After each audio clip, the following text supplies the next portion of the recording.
بسم الله الرحمن الرحيم الحمد لله الذي أرسل رسوله بالهدى ودين الحق ليظهره على الدين كله ولو كره الكافرون ولو كره المشركون والصلاة والسلام على أشرف الأنبياء والمرسلين نبينا محمد وعلى آله وصحبه والتابعين رب اشرح لي صدري ويسر لي أمري واحلل عقدة من لساني يفقهوا قولي وزدني علما أما بعد.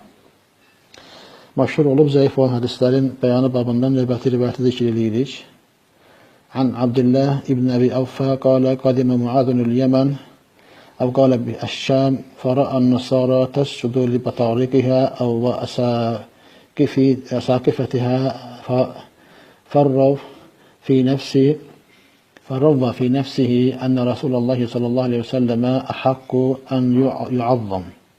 فلما قدم قال يا رسول الله رأيت النصارى تسجد لبطارقها وأساقفتها فرضت في نفسي أنك أحق أن تعظم. فقال لو كنت آمرا أحدا أن يسجد لأحد لأمرت المرأة أن تسجد لزوجها. حديث معاذ رضي الله عنه في سجود النبي صلى الله عليه وسلم لم يصح إسناده ولا يصح معناه. Bu rivayət yani Muazın səjdəsi olaraq məşhur bir rivayətdir.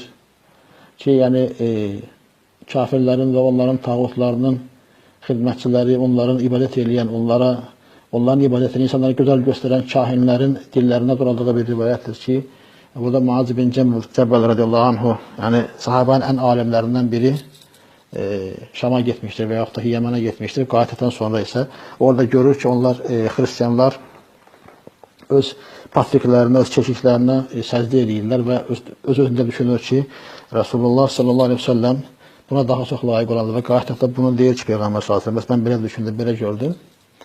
Peyğəmbər sallallahu aleyhi ve sellem güya yəni buyurur ki, əgər mən kiməsə səcdə etməyə əmr etsəydim, əmr eləyədim qadın ərinə səcdə etsin. Yəni bu hədis, yəni hədis olduğu iddia olunan bu rivayət təbii ki, səhih deyil. Zaten yəni mətnindən bilinən bir şeydir. Birincisi, Muaz bin Cəbəl radiyallahu anh sahabənin alimlərindən bilirdi ki, yəni kitab əhlini yəni izləmək olmaz, bu caiz olmayan bir şeydir. Ən azından bunu hər kəs bilir. Yəni mümkün deyil ki, onlar özünü bunu alsın. Digər tərəfdən inşallah yəni isnadına baxdıqda hədisin fəfihi nəkara, yəni isnadında nəkarat, yəni bilinməyən şeylər vardır. Yəni məlum olmayan, qapalı, bilinməyən şeylər vardır. Rivayətin mədarı, yəni dönüb dolaşdığı yer Qasim ibn Avf Əş-Şeybanidir. Onu da da'afahu Yahya ibn Sa'id el-Qattan ve Şu'ba. Kema aşara ila zalikal Qattan ve qala Abu Hatim muttarabul hadisi ve mahalluhu indi as-sidq. Qala an-Nasa'i da'if ve zakarahu İbn Hibban fi thiqat ve qala az-Zahabi fi al-Kashif mukhtalafun fi halihi ve qala al-Hafiz sadukun yaghrib. انظر ترجمته في تهذيب التهذيب والكامل لابن عدي والميزان للذهبي والكاشف للذهبي والتقريب للحافظ ابن حجر. Bunun hakkında yani bu rivayetin medarı Qasim ibn Avf Əş-Şeybanidədir. Ona Yahya ibn Sa'id el-Qattani ve Ahmed'in de Şu'ba bunu zayıf saymışlardır. Ne de ki buna Qattani şerh etmiştir. Həmçinin Abu Hatim Ar-Razi rahimehullah hakkında muttarabul hadis deyir. Hadisi muttarabdır. Yani hadisi yani zayıfdır. Benim yanımda onun yani mahalli sıdıktır. Nesai demiştir ki zayıfdır. İbn Hibban tabii ki onun sənəti oldu ki, yani onun adətlərindən biri budur ki, məşhur olan insanları yəni güvənilən siqat kitabında zikr eləmişdir. Zəhabi Kəşifdə halı ixtilaf olunmuşdur deyir. Hafiz İbn Hacer sadukun yaghrib deyir. Yəni sadukdur. Yəni saduk kəlməsindən qəsd olunan şey, yəni yalanı qəsd etməyən, yəni qəsdən yalan danışmayan birisidir deməkdir. Yəni güvənilən ravi olduğu anlamına gəlməz. Bu ravinin tərcümeyi halına baxmaq istəyirsənsə, Təhzib-ü Təhzib kitabında 8-ci cild 326-327 səhifələrə baxa bilərsən. Kamil kitabında İbn Adiyin 6-cı cild 37-ci səhifə, Mizan-ı Yahdədalda Zəhəbinin 3-cü cild 376-ya baxa bilərsən. Həmçinin Kəşifdə və Təqribdə də, yəni Hafiz ibn Hədərin kitabında da bunu oxuya bilərsən.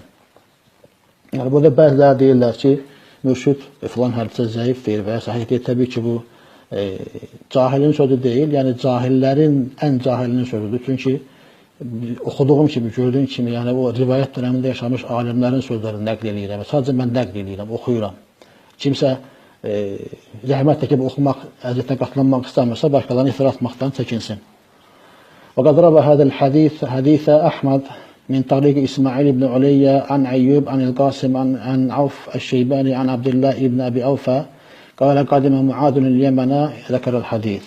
ورواه أحمد عن وقيع عن الأعمش عن أبي ظبيان وعن معاذ بن جبل أنه لما رجع من اليمن ذكر الحديث.